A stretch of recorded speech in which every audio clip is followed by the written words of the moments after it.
आज हम लेक्चर 2 को पढ़ेंगे। लेक्चर 2 में हम आज बताएंगे कि सेल का डिस्कवरी कैसे होता है। आज हमारा टॉपिक है कि सेल का डिस्कवरी कैसे हो, ठीक है। और किसने किया, तो देखो सेल का डिस्कवरी करने वाले कौन थे? रॉबर्ट हुक का, ठीक है। तो उन्होंने किया कैसे? तो एक बार क्या किया उन्होंने, जब वो कहीं भी हो, जब वो एक बार क्या किया कि ट्री को देखे, और ट्री का बाहरी पार्ट जो था, बाहरी पार्ट जो काला काला ब्राउन ब्राउन सबको दिखता है, वो पार्ट है, उसको बोलते हैं पार्ट, क्या बोलते हैं? छाल, ठीक है। तो उस छाल को उन्होंने वहाँ से निकाला। क्या क्या वहाँ से निकाला? अब देखो उसे तो उन्हें माइक्रोस्कोप में देखना था, क्योंकि उन्होंने एक माइक्रोस्कोप खुद से बनाया था। तो उस माइक्रोस्कोप में उसे देखना था कि उसके अंदर क्या क्या चीज़ें। तो अभी आप छाल उखाड़े उसका, तो ऐसा तो है कि माइक्रोस्कोप का जो लगाने वाला स्लाइड होता है जहाँ पे, जिससे हम लेंस से देखते हैं, वो बहुत बड़ा ऐसा तो नहीं होता है, वो तो छोटा होता है। तो उसके लिए क्या क्या, उसी जो बार्क है जिसको कहते हैं छाल, उस छाल के छोटे से टुकड़े को लिया। क्या क्या? एक छोटे से टुकड़े को लिया, उसी को क्या कहते हैं? स्लाइस। क्या कहते हैं? स्लाइस। अब उन्होंने लिया उसको, ठीक है। और जब वो उसके अंदर देखा, जब वो उसको जूम करके, माइक्रोस्कोप क्या करता है? जूमिंग कैपेसिटी है उसके अंदर, तो जूम करके दिखाता है कोई भी चीज़ को। तो जब वो जूम करके दिखा रहे थे, देख रहे थे सॉरी, तो उन्होंने देखा कि उसके अंदर एक स्ट्रक्चर दिखा, उसके अंदर एक स्ट्रक्चर दिखा। वो स्ट्रक्चर क्या है? तो वो स्ट्रक्चर ऐसा था जैसे आपने मधुमक्खी का छत्ता देखा, मधुमक्खी का छत्ता तो देखा होगा।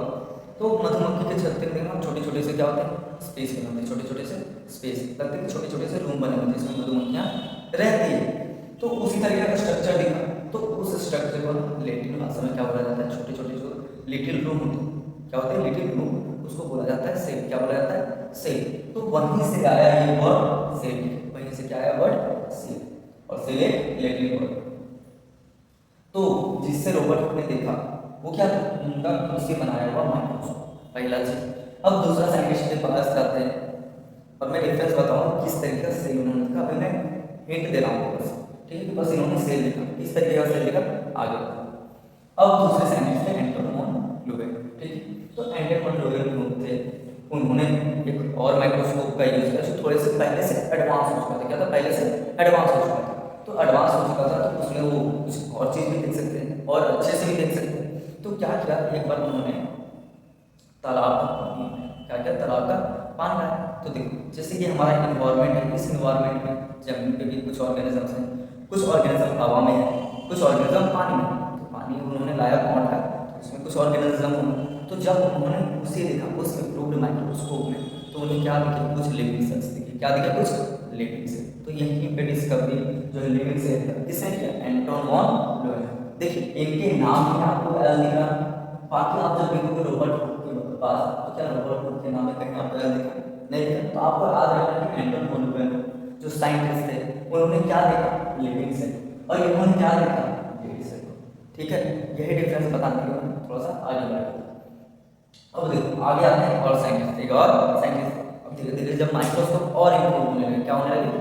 और इम्प्रूव होने लगे, और ये माइक्रोस्कोप की दुनिया और बढ़ने लगी। उसके बाद क्या हुआ? एक और साइंटिस्ट है जिनका नाम था रॉबर्ट। क्या था? जिनका नाम रॉबर्ट। इन्होंने क्या किया? न्यूक्लियस का, क्या? न्यूक्लियस का डिस्कवरी किया। तो देखिए इनके नाम में आपका एन दिख रहा है, तो इससे याद रखना कि इन्होंने क्या चीज़ का डिस्कवरी किया? न्यूक्लियस। ये इसलिए आप बोलोगे सर कि आपका आइडियोलॉजिकल चीज़ें बता रहा कि एन आ रहा है इसमें न्यूक्लियस याद रखना नहीं। अगर आप इसको 2 से 3 बार रिपीट करोगे, ठीक है, तो ये है ना आपके दिमाग में ऑटोमेटिकली फिट हो जाएगा। उसके बाद क्या होगा? आप बोलोगे, उसके बाद ये लॉजिक की कोई जरूरत नहीं। जब तक आपको कंफ्यूजन क्रिएट हो रहा है तभी तक ये लॉजिक है, उसके बाद ये कोई लॉजिक नहीं। अब हम नीचे आते हैं, एक और साइंटिस्ट है जिनका नाम था परकिंजे। क्या था? परकिंजे। तो परकिंजे भाई साहब ने क्या किया? उन्होंने बस एक टर्म बताया, बस उन्होंने एक टर्म दिया, उस टर्म का नाम था प्रोटोप्लाज्म। इसके आगे उन्होंने कुछ नहीं दिया।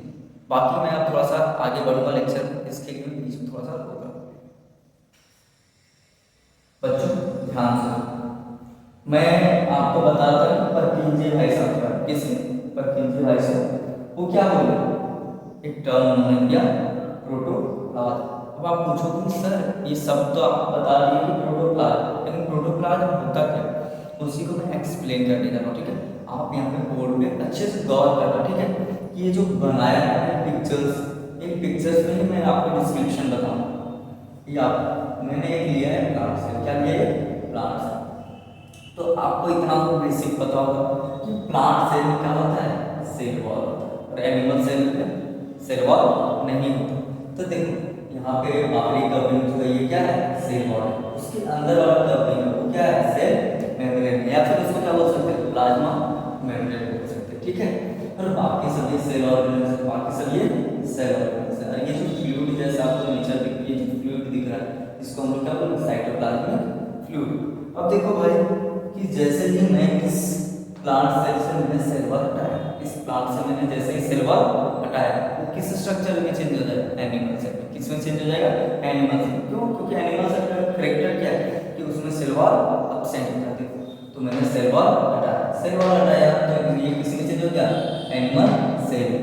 तो जब जिसके ऊपर सेल वॉल नहीं होगा, बस प्लाज्मा मेम्ब्रेन होगा, उसको हम लोग प्रोटोप्लास्ट बोल सकते हैं। क्या बोल सकते हैं, प्रोटोप्लास्ट। क्या बोल सकते हैं, प्रोटोप्लास्ट, ठीक है।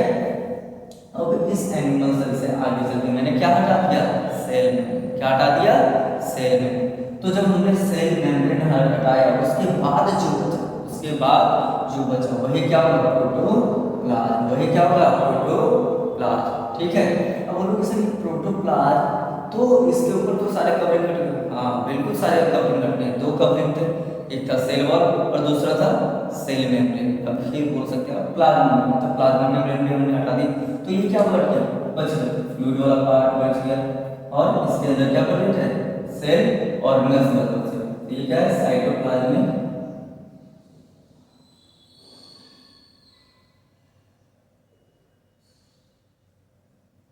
अगर इधर साइड से नहीं दिख पा रहा हो तो मैं इधर साइड आपको क्या इसका नाम लिखता हूँ, साइटोप्लाज्मिक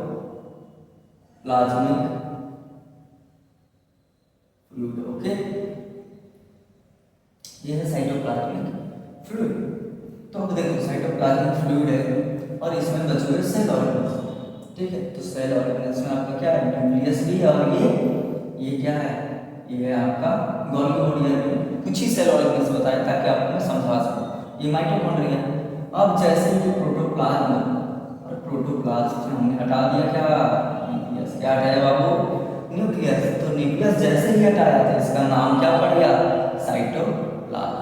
क्या पड़ गया, साइटोप्लाज्म। अब तुम पूछोगे कि सर तो इसका नाम अभी साइटोप्लाज्म क्यों नहीं था, अब आप न्यूक्लियस हटाएगा, न्यूक्लियस हटाने के बाद इसका नाम साइटोप्लाज्म क्यों पड़ा।